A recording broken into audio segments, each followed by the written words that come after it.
All right, so this is the 2015 Domaine de Dieux Josephine Pinot Noir. It is a new release vintage. Our previous vintage was 2013, and there's beautiful similarities, but also quite a bit of difference in this 15 vintage versus the previous vintage. The vineyards we were discussing were planted in one batch in 2004 and then another block in 2006.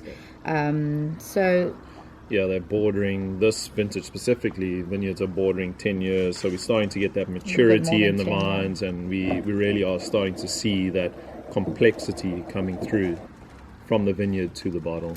And that for me has been the amazing journey on this Pinot Noir from every vintage we've tasted along the way, and I know I commented on the Chardonnay as well, but really seeing the role of vineyard age come through. And I think Pinot Noir is the one wine where you can definitively pick up age of vines in the wine.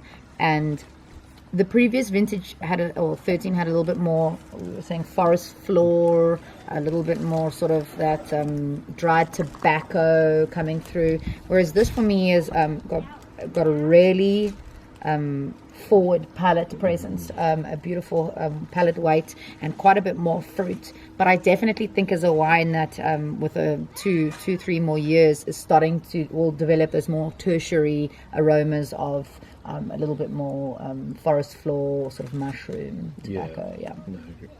And then the name Josephine comes from obviously Napoleon Bonaparte and Josephine, his lover. When we first bought the farm, they were filming a documentary on the life of Napoleon Bonaparte called Monsieur M. And because we're not sort of 4th, 5th, 6th generation winemakers, it was important for us to capture every little bit of the history of our farm. So we registered the name Josephine as well as the name Bonaparte. And because in the very beginning, when our vineyards were a lot younger, the fruit was very feminine, very gentle and elegant, we decided to go with Josephine. And then the idea was our first cuvee that we released, a little bit more masculine, a little bit more sort of body in the wine, would be the Bonaparte. And this is the first year we're looking at making that wine, the Bonaparte. So it's something to look forward to in 5 years' time. This wine is beautiful. I don't know how to explain it other than words like angelic and light and heavenly, and the palate, mouthfeel, the weight and everything is just so Moorish, and just it consumes you. It's radiant. This wine just is beautiful. I mean, it's such subtle aromas on the nose, but really just comes together. There's like a beautiful sort of red wine yeastiness. You can almost pick up a little bit. You can almost, even in the nose, pick up a bit of the body.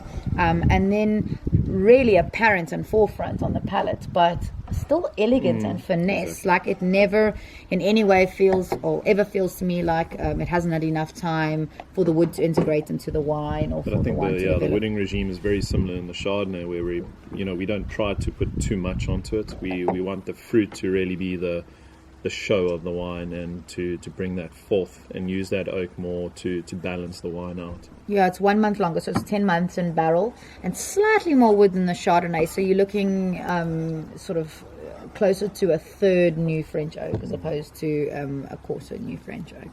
But still very reserved on the wooding. And I think our ethos with Pinot Noir has always been to let the fruit speak.